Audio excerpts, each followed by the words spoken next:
Hong Kong, 1973, the set of Enter the Dragon. The most expensive martial arts film ever made. Two stars are about to destroy everything. Bruce Lee, the Chinese icon who created the project. Jim Kelly, the African-American karate champion making his film debut. They're supposed to be co-stars, brothers in the story. But behind the cameras, jealousy, ego, and racial tension are building to an explosion. What happens during a friendly sparring session will create a rift so deep that Jim Kelly refuses to speak about it for 40 years. This is the true story Hollywood buried. The fight that almost killed the most legendary martial arts film of all time. January 1973. Bruce Lee is at the peak of his power. The Big Boss and Fist of Fury made him the biggest star in Asia. Now he's partnering with Warner Brothers and producer Fred Weintraub to make Enter the Dragon, a film designed to break Bruce into the American market. This is his shot at Hollywood redemption after years of rejection. Everything has to be perfect. Bruce has casting approval. He's involved in every decision. This is his film. For the role of Williams, an African-American martial artist, the producers want someone authentic. Someone who can actually fight. They find Jim Kelly. Jim is 30 years old, a karate champion from Kentucky, tall, athletic, charismatic. He's won multiple tournaments, trained under some of the best instructors in America. He's never acted before, but his screen presence is undeniable. When Bruce sees Jim's screen test, he approves immediately. He's real. He can fight. American audiences will love him. But there's something Bruce doesn't anticipate. Jim Kelly is 6 feet 1 inch and 190 pounds of solid muscle. He's bigger than Bruce, more physically imposing. When they stand next to each other, Jim towers over Bruce's 5 feet 7 inches frame. And Jim has legitimate karate credentials, tournament victories, a real fighting background. Bruce is the star, but Jim looks like he could be the star. Filming begins in Hong Kong. The first 2 weeks go smoothly. Bruce and Jim film their scenes separately, no problems. But cast and crew notice tension. Bruce watches Jim's takes closely, more closely than he watches anyone else. When Jim finishes a fight scene, Bruce approaches the director, Robert Klaus. "Let me see the playback." Bruce watches Jim's performance, his face unreadable. "It's good," Bruce says quietly. "But tell him to pull back on the power. He's hitting this stuntman too hard. This is cinema, not a tournament." Jim hears about Bruce's comments through the crew. He's annoyed. "I'm a professional fighter. I know how to control my strikes. Bruce is just trying to diminish me." The resentment starts growing. During breaks, Jim practices his kata, his karate forms, in full view of everyone. He's fast, powerful, precise. Some crew members whisper, Jim Kelly might be as good as Bruce Lee. Those whispers reach Bruce's ears that third week of filming. Bruce and Jim have a scene together where they're supposed to spar lightly as their characters bond. It's meant to be friendly, playful, showing mutual respect between fighters.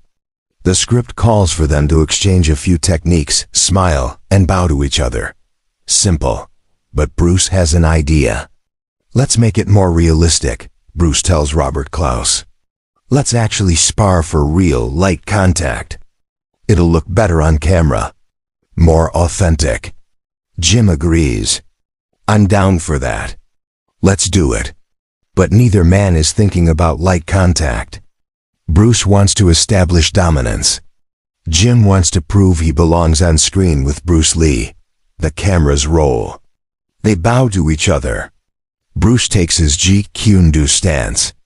Jim takes a traditional karate stance, tall and upright. They circle for a moment. Then Bruce attacks first.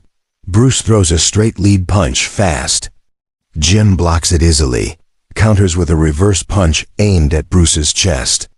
Bruce slips it and immediately fires a low kick to Jim's lead leg. The kick lands hard. Jim winces. That wasn't light contact. Jim resets, now understanding this isn't friendly. He throws a front kick, testing Bruce's defense. Bruce catches it and pushes Jim backward. Jim stumbles slightly, embarrassed. The crew is watching closely now. This doesn't look like acting. Bruce bounces on his toes, hands up, waiting. Jim charges in with a fast combination, jab cross roundhouse kick. Bruce slips the punches and checks the kick. Then Bruce explodes. A straight punch to Jim's solar plexus. Jim's breath leaves his body. He doubles over slightly, gasping. The punch was real. Full power. Bruce doesn't stop. He follows with a side kick to Jim's thigh. Jim staggers sideways. Robert Klaus yells, "Cut! Cut!" But neither fighter stops. Jim is angry now. He's been hit hard, humiliated in front of everyone. He rushes Bruce, throwing heavy punches. Bruce backs up, dodging, slipping, making Jim miss. Then Bruce traps Jim's lead arm, hooks his leg, and sweeps him. Jim crashes to the ground hard. The entire set goes silent. Jim gets up immediately, furious. "What the hell, Bruce? This was supposed to be light." Bruce's face is calm, but his eyes are cold. "You wanted realistic. That's realistic. In a real fight, you'd be finished right now." Jim steps forward, fists clenched. "You want a real fight? Let's go right now. No cameras. Just you and me." The crew members rush between them. Fred Weintraub, the producer, runs onto the set. "Stop, both of you. This film costs $2 million. If either of you gets injured, we're finished." Bruce and Jim are pulled apart. They're both breathing hard, staring at each other with pure hostility. The friendly co-star relationship is dead. For the rest of filming, Bruce and Jim barely speak. They film their scenes together professionally, but there's no warmth, no camaraderie. The tension is obvious to everyone on set. In the film's final cut, Bruce and Jim share very few scenes together. Most of their storylines are separate. That's not an accident. Robert Klaus deliberately kept them apart, because the animosity was so strong it showed on camera. Jim Kelly later describes the experience carefully in interviews. Working with Bruce was intense. He was a perfectionist. He demanded respect. Sometimes that created friction. But he never tells the full story of what happened during that sparring session. Not for decades. Why did Bruce react so aggressively? People close to Bruce say he felt threatened.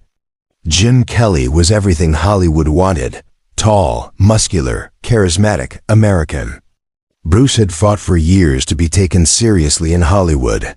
And here was Jim Kelly, making his film debut, potentially stealing scenes. Bruce needed to establish on set, in front of everyone, that he was the alpha. The real fighter. The star, but Bruce's insecurity cost him. Enter the Dragon is released in August 1973, 1 month after Bruce's death. The film becomes a massive global hit. Jim Kelly's performance is praised by critics and audiences. His character Williams becomes iconic. Jim becomes a star overnight. He goes on to make several successful martial arts films in the 1970s. Meanwhile, Bruce never got to see his Hollywood breakthrough succeed. Years later, in the 1990s, Jim Kelly is interviewed about Bruce Lee. By now, Jim is older, more philosophical. The interviewer asks directly, "What was your relationship with Bruce Lee really like?" Jim pauses for a long time. Then he says, "Bruce was incredibly talented. One of the greatest martial artists who ever lived. But he was also human. He had an ego. He felt threatened by other strong personalities. We had our moment of conflict. It was unfortunate. I wish it had been different." The interviewer presses, "What moment of conflict?" Jim shakes his head. "It's not important now. Bruce is gone. He left an incredible legacy. That's what matters. But people who were on set know the truth. The fight between Bruce Lee and Jim Kelly wasn't just a sparring session gone wrong. It was two alphas colliding, two egos fighting for dominance. Two men who couldn't share the spotlight. In 2013, 40 years after Enter the Dragon, a crew member who was on set finally tells the complete story in a martial arts documentary. Bruce and Jim hated each other by the end. They were professionals, so they finished the film. But after that fight scene, they couldn't even be in the same room during breaks. Bruce felt Jim was trying to upstage him. Jim felt Bruce was trying to humiliate him. Both were probably right. The tragedy is that they were perfect together on screen. Bruce's speed and precision combined with Jim's power and charisma created magic in Enter the Dragon. If they had gotten along, if Bruce had lived, they could have made multiple films together. Instead, we got one masterpiece and a behind-the-scenes story of ego, jealousy, and wasted potential. Jim Kelly died in 2013, age 67 from cancer. In his final interviews, he was asked one more time about Bruce Lee. This time, his answer was different. Bruce taught me something important that day on set. He showed me that being the best means never backing down, never showing weakness. I was angry at him for years. But now I understand. He was protecting his legacy. I respect that. I wish we could have been friends. But sometimes, two warriors can't exist in the same space without fighting. That's just the nature of the game.